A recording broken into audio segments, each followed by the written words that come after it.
This is the entrance to the Copacabana, the famous nightclub back in the day. The first time I was here was I was a kid, 1969. My father took me here to see Tom Jones. We got in through the back, through the side, down through the kitchen, up into the back. But this was the front entrance. There used to be, when you walked in, there was a hat check right here where we checked our coats. To the right, back here was the Copa lounge. Was a big lounge, and right there, those steps right there, those are the steps that we went down into the showroom. The showroom was in the basement where the shows were.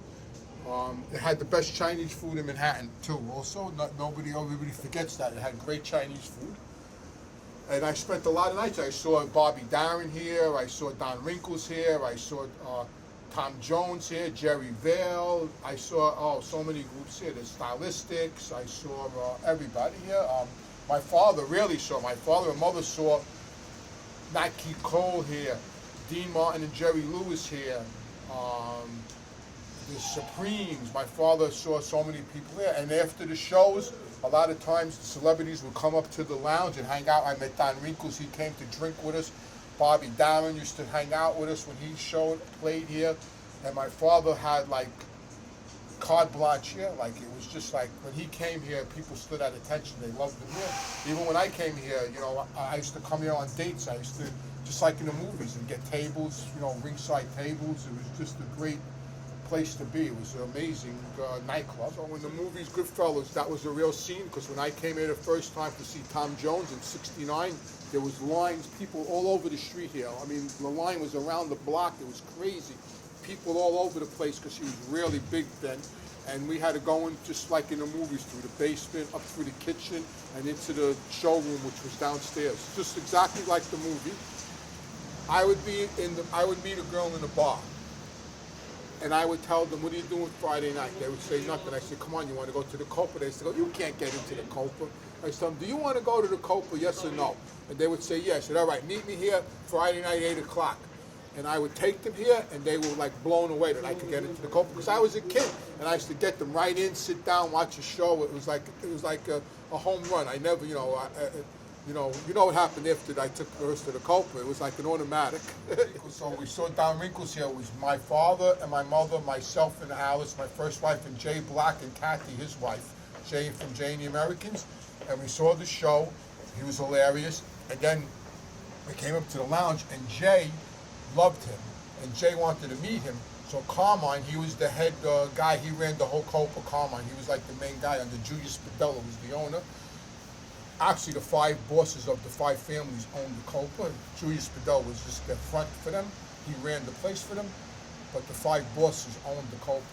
They cut up the money. That's what my father told me. And so Carmine brought Don Rickles up to the lounge to meet my father, and he was funny, and he had a fur coat on, and he pinched me on the cheek.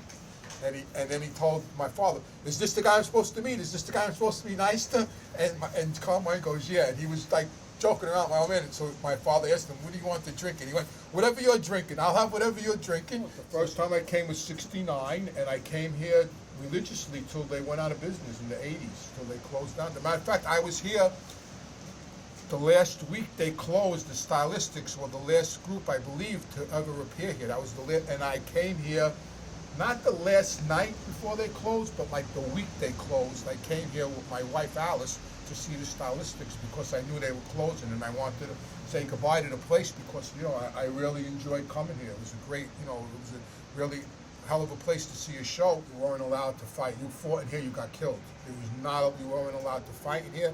There was a lot of, especially like if you were mobbed up, there was no trouble in here. I never saw a fight in here ever.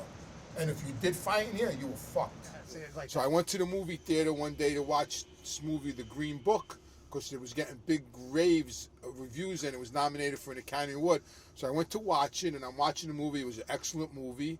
And at the end of the movie, when they were rolling the credits, they put up the actual person that the movie was about, the driver, the Italian guy from New York that was driving the pianist around.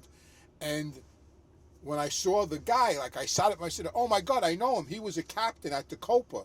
And sure enough, his nickname was Tony Lip, and he was a captain. Here he is right here. And he was a captain at the Copa, and he was actually really good friends with my father and me. The guy got me many nights, got me tables, and then as I'm reading this, that's how I remembered he had a little role in The Godfather, and how he got that role was through working at the Copa, because he met Francis Ford Copolla at the Copa.